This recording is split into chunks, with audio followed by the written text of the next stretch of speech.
lakini kuna sisi tutaenda tukiongea na watu hapa. We want to tell you that there is no health without mental health. Hakuna afya timamu maboresha kama afya ya akili haijazingatiwa. Je, mnajua tuko na watu wengi wamejitoa uhai kwa sababu wamepungukiwa na afya ya akili? Leo hii tunaomba tufikiriane, ndugu na dada. Today is World Mental Health Day. Je, unamfikiria jirani yako mwenye anakuambia amesongwa na mawazo, mwenye anakuambia amekata tamaa katika hii maisha? Je, unajua ukosaji wa ajira unaweza fanya mtu apungukiwe na afya ya akili? Je, unajua ukilewa sana ama chenye unatumia mihadarati unaweza jipata umezama katika depression, unaweza jipata umepata what we call drug induced psychosis, yani unakuwa mwenda wazimu kwa sababu ya utumiaji wa mihadarati. Hii maisha yangu zaidi ya miaka 15 nimekuwa mtu kulewa chakari.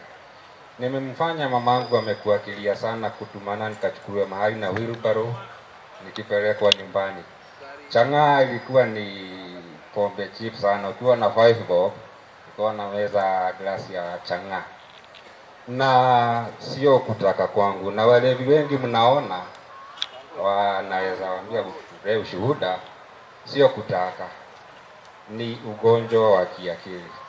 Mimi nilikuwa naamka naenda kwa baa nimevaa suti, lakini naenda kutafuta kazi ya kuchota maji, kufagia angalau nipewe kanusu. Na nilikuja kujua nilikuwa na ugonjwa wa kiakili juu nilikuwa indinayo, na kuna mmoja ametuongelesha huko na ukataja jina dinayo, sababu hakuna mlevi yoyote atawaitiki yako na shida. Ni shida yangu ilianza mwaka 2004 wakati naweza sema ndoto zangu zilisabaratika. Kutoka pale juu inaitwa culture shock. Yes, nikakuwa mwenye nilikuwa nategemea maisha mengine ya juu ikabadilika kigafla na nikawa mtu wa kulewa. Na ni babangu ndiye aligonjeka na kwa muda mfupi sana akafa. Na wakati nianza kulewa mimi nilikuwa na kunywa ni fiche mawazo, na kuna wengine hata kwa familia walikuwa wananiambia, kwa nini unafurahia babako kugonjeka hivyo? Ilikuwa kansa ambayo ilipatikana stage 4 na akafa haraka sana. Na wakati nilianza kulewa sikupata usaidizi. Walidhani ni kufurahia kulewa. Na nilikuwa nafanya mambo ambayo wakati nilikuja kusoma counseling nilikuwa naona nilikuwa na kaindi nayo, juu nilikuwa nadhani nitaja kuwa accountant wakati nitakuwa mtu mzima, yani kuhitimu. Lakini wakati nilikatizwa hiyo masomo yangu kwa sababu ya hii kifo ya babangu, mimi nilikuwa nadhani ya bado niko hapo. The late Mheshimiwa Wakapea alikuwa anajulikana sana, and I'm happy to participate today in this World Mental Health Day. Because nikiwa mshauri it does a lot with me. Kwangu mimi sana nasimama na teenage mothers nikiwa Juja. It's an organization that I launched in 2015. 2005. It's when I started off with teenage mothers. I launched my organization in 2015. Na in every kila jambo lenye unafanya kuna lile himizo linakufanya we go to that direction.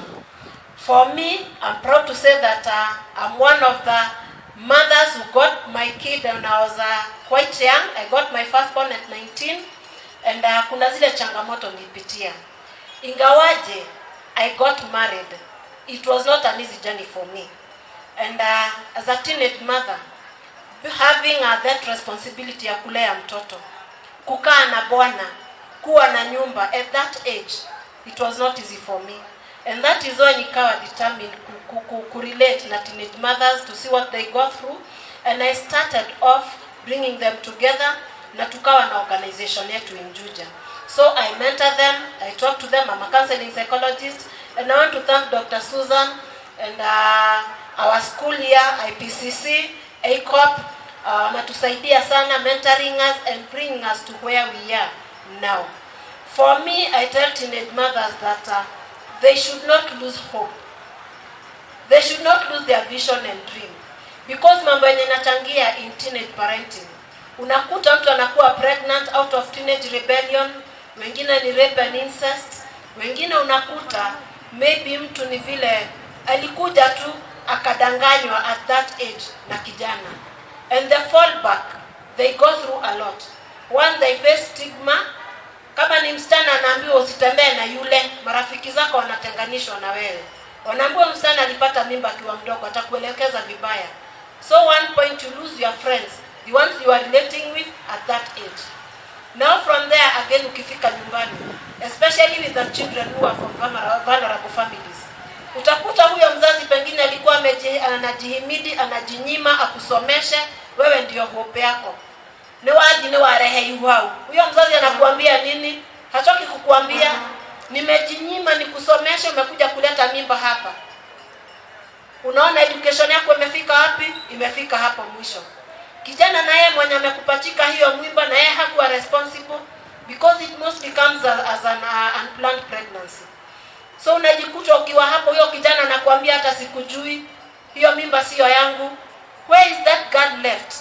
Anawachwa akiwa na stigma with a lot of mental anguish. Akitoka hapo, akitoka tu ile kijana atampata mwingine amwambia nakupenda tukae pamoja, unakuta amepata mtoto wa pili. Akifikisha miaka 20, miaka 19, miaka 17 nako na watoto watatu. What happens to that girl? Maisha yake inaharibikia hapo. Akitoka hapo anaingia kama ni mihadarati, unamkuta anakunywa pombe, hao watoto anawaachilia. And now those children unakuta hiyo generation inaenda ikifuatana na mashida na matabu. So what do I do? For my teenage mothers when I'm with them, I always encourage them. Go back to school, sio kuwekea biashara. Go back to school, get your education. I intervene with, I mediate with their parents. Wanawakubalia kuchukua huyo mtoto mmoja, because asipoangalia huyo mtoto mmoja ataletea wa pili na watatu na wanne. And that is very normal. You know, in counseling we are talking about self-awareness. So for me, during my journey in grieving, I've been very much aware of what is happening to me na ku-accept ile mambo imefanyika. Kwa hivyo as a widow, ningewahimiza, wherever you are or in whatever situation that you are, usijichukie, jipende. Utakuta marafiki wamekutenga, you'll be stigmatized. Because when you are married, utajikuta marafiki wako ni wale watu wako na couples, wale watu wameolewa na wengine wameoa. Lakini ukiwacha ukiwa mjane, utajikuta ukienda kwa familia yenye mtu wako na family, unakuwa suspect. And I want to encourage you that all is not lost. But I always tell my widow friends, it's good to stand firm. It's good to seek mental, kama ni counseling, mental intervention, it's good to seek it. Because at times unapotea unashindwa utaongea na nani, who can understand you, who will not judge you. And because of our ethics, I feel comfortable when I go to a counselor, because I know nikimwongelesha hata nisikiliza na hata ni judge. Kwa hivyo it's good to go seek counseling help, and it's also good mtu kusimama na usimame kidete na kwako nyumbani. It's good also to continue na ile kazi ulikuwa unafanya. I remember there is a widow alipoteza bwana yake the other day, that was in Juja. Na nilienda nikamwambia, my friend, your husband is gone. Usingoje ati ukae kwa nyumba tunakaa wiki moja wiki mbili tunakukuta hapo umejifunika na shuka tumelala unalia. I told her it's a high time you get out of that house. Kama ni biashara enda ufanye, ukilia kidogo unauza sukari unaweka pesa wapi, because nobody will come akuja kulipia kwako nyumba stima au akuangalie kwako nyumbani. And I tell them that it's okay at times to feel down. Grieving is a journey. It's not a one-day process. It's not a 2 days process. And that is one thing that made me even to vie. After my husband passed on, najua ni wenye wanamjua here, they can understand it was maybe too soon as I was told. But I knew that from there I have a life for myself. I had to create my own identity. I had to brand myself. And I had a life to live. Sindio? So it's good when you are left as a widow na hatuombi tuachwe, but when you are a widow, it's good you rise up, usimame, ufanye kazi yako, uendelee na kazi yako, and know that God God is there for us all. So ukikaa sana unaangalia Mungu, you pray when you are down, and it's okay at times to kaa unasikia you are down. Today is World Mental Health Day, and we know that mental health is a conversation that we can never exhaust. It is a conversation that we need to keep on having. You know, the days that we are from a pandemic, the times have been hard, and mental health is something that we need to keep talking about. And here in Thika, Africana College have planned something. They are here at the gardens. They'll be offering services for free. You can have your blood pressure checked here, and you can also talk to a counselor if you have a pressing issue. Remember, World Mental Health Day, and the theme of the day is make mental health a global priority. My name is Jane Wanyoike from Africana College of Professionals. Today we are celebrating World Mental Health Day, and our theme today is make mental health for all a global priority.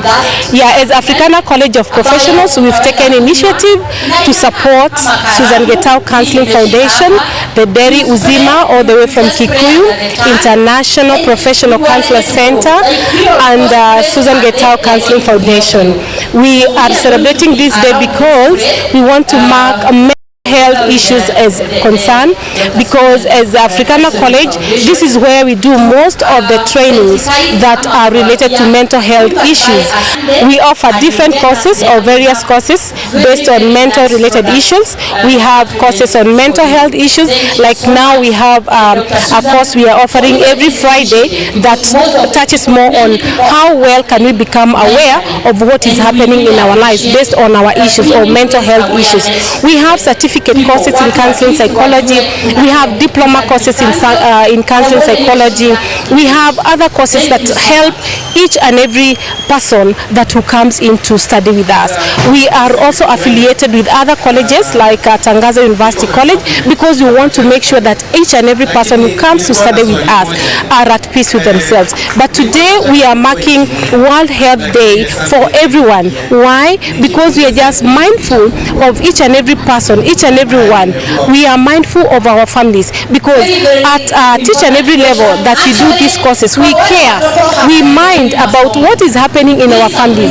We have gender-based violence, we have issues to do with sex violence, we have sexual harassment, we have child abuse, and with all this, the issues that are brought about in our school or in our college is what we also teach, and is also what we preach. We are preaching peace, and we also preach mental health awareness, because we want to become aware. We want to preach awareness, because if I'm aware that stress is within me, then I'm able to cope with each and every person, each and everything that comes around me, whichever way it comes, whichever challenging it comes, I'm able to overcome, I'm able to manage. And if I'm able to manage all this, then I'm able to live at peace with everyone, in my workplace, at home, with my children, and all can be well.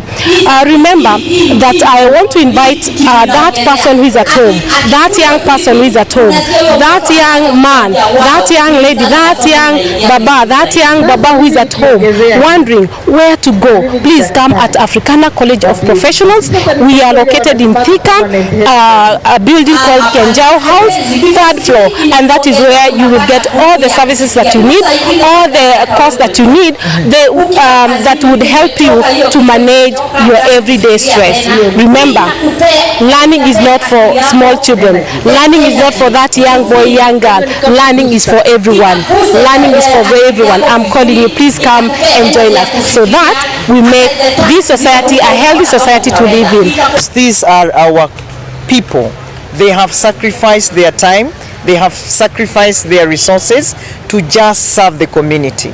I would want to tell the leadership of Kiambu that if you ever get somebody in the name of a volunteer in the developed countries, they are actually given allowances, monthly allowances. Why?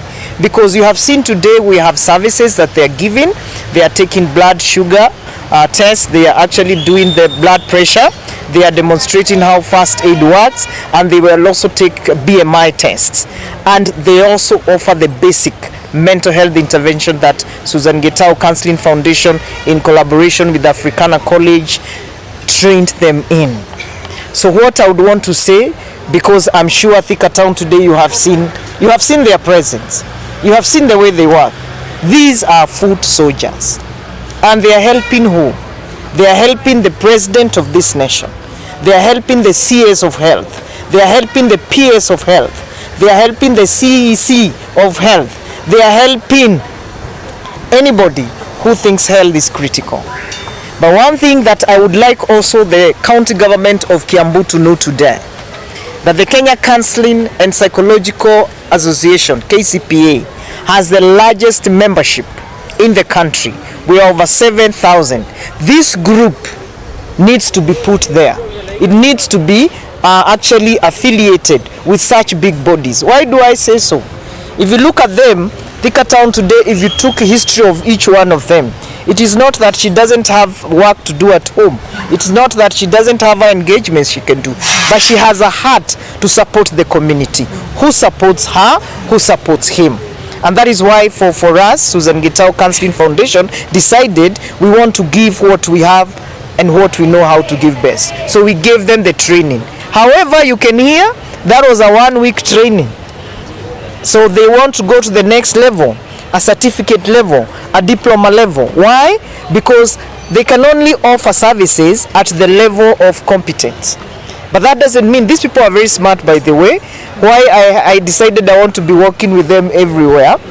It's because after I trained them, I realized this mentality that we have, that a Form 4 leaver or even a Class 8 graduate cannot be trained. It's the high time we rose above that kind of ignorance. Today, if you go to USA, if you go to United Kingdom, you will find our own Kenyans who left in Class 6 here, Class 8, and they are actually registered nurse aides, and they are working and earning. So we need to remove, because some of them today, if we say Mami here to go back so that she can have a degree, honestly, we'll be stressing her, and that's another mental health issue. But at her level, can she be given practical skills that can be appreciated?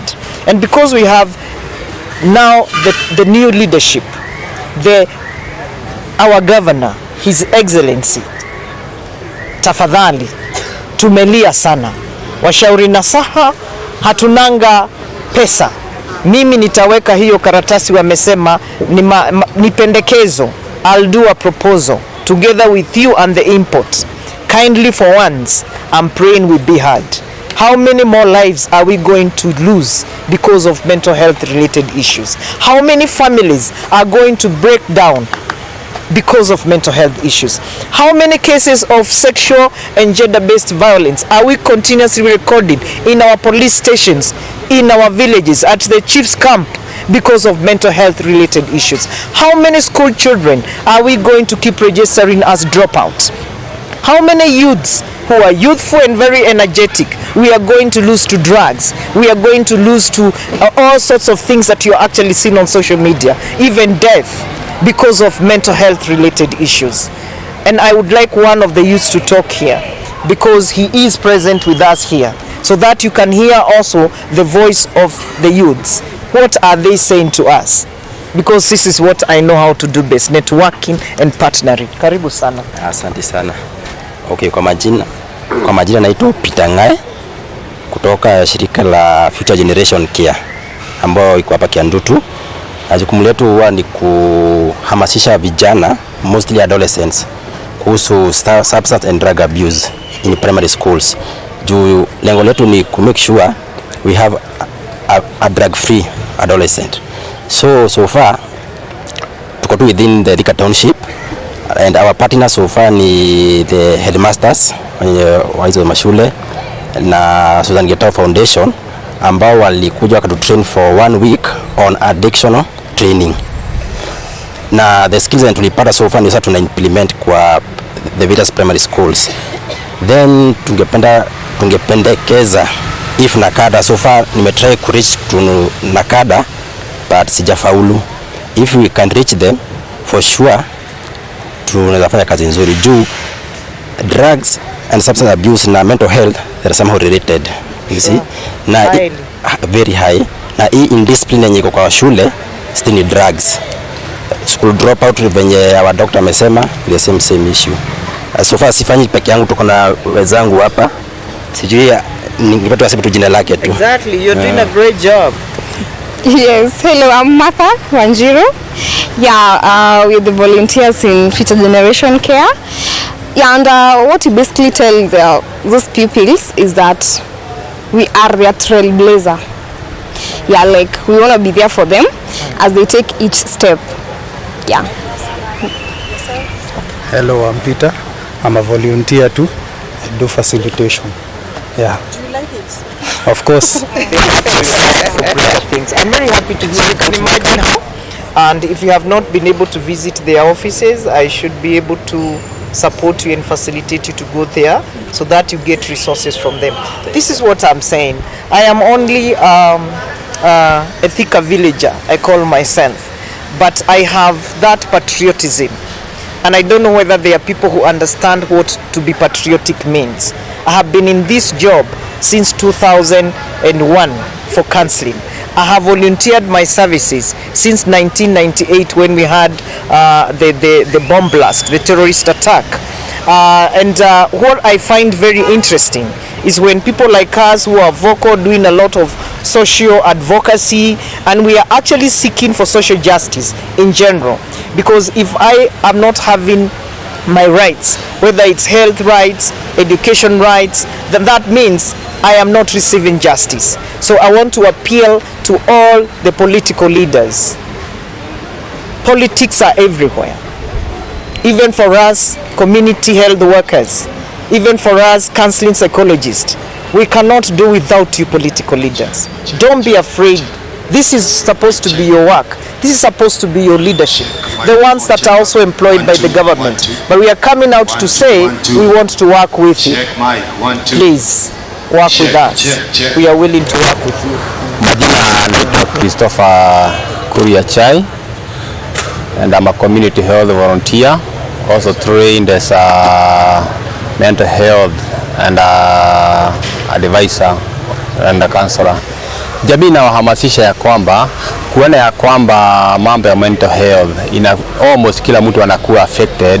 Ni vizuri kutafuta ushauri na usione ni kama utachekwa ama nini, lakini ni vizuri kutafuta ushauri kwa watu ambao wanafaa, kwa sababu mambo mengi yanaharibika sababu ya kutokujua. Kwa hivyo it is always good to seek mental counseling. Leo tunakuja kuhamasisha watu kuhusu mental health. We are also offering free blood pressure checking na free blood sugar testing na pia first aid services. We are also displaying and also demonstrating on how we go about it. Community health workers or community health volunteers inafaa sana wao na ujuzi wa counseling, kwa sababu kazi yetu tunaingia into the households all over the county and all over the nation, especially from where we come from, Kiambu sub-county, Kiambu county, Kikuyu sub-county, sorry.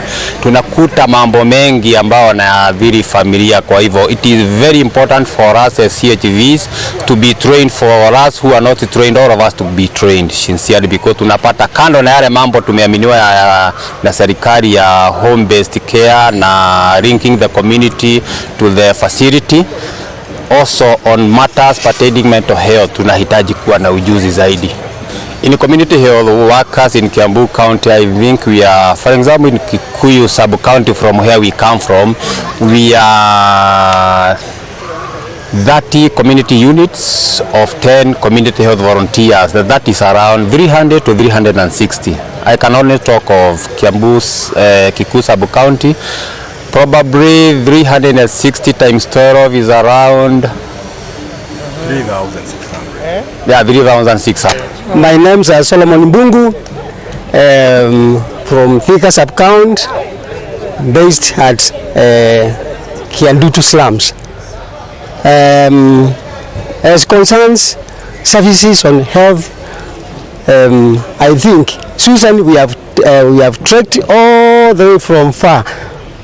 I have been with her in Catholic University of East Africa, psychotrauma and healing training on mental health, where we confirmed that there is no health without mental health. So all health services should be led by mental health. Police services, we have had them killing themselves because of mental problem. In the community, we have seen the way the infrastructure, the way inflation is. There are so many killing themselves because of being stranded in future. Their future is they can't confirm their future. Breaking of marriage also concerns mental health. Financial status, they are not all that upright because of, they are creating a lot of mental health in our community. So we have so many instances for people being not confirmed in their future because of mental problems. So we community health workers and the community health volunteers, we need intensive training to be trained more, to handle this calamity of mental health, because mental health has been a disaster more than even COVID-19. What we are lacking in Thika, different from Kikuyu and the others, is leadership does not work together. Yes. They see they are selfish. Let me say that. They grant them whole positions in the system, and you cannot work alone without partnership. So I can see Kikuyu, they have partnered with each and every level of leadership. Beautiful. That is what can take us into the next level, to the next level of eradicating the problems in health services. So we should partnership. Our leaders should allow us, everybody, every community health personnel to work together. Yes, my names are Harrison Gashero Maina from the Deri Uzima Community Health Workers from Kikuyu Sub-County, Kiambu County. We were trained way back in the 2010 on community health level 1, so that we can be assisting the villagers at level 1. After seeing the villagers, we refer them to level 2 for treatment. So our services are quite essential. Then after that training, we decided on our own initiative to start small activities for the benefit of us and the community at large.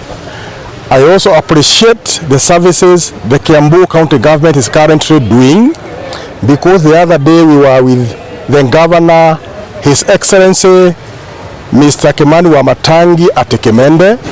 Mr. Kimani Wamatangi volunteered and agreed that with effect from maybe December this year, for voluntary community health workers will be on the payroll of the county government. Yeah. So on that one is a very big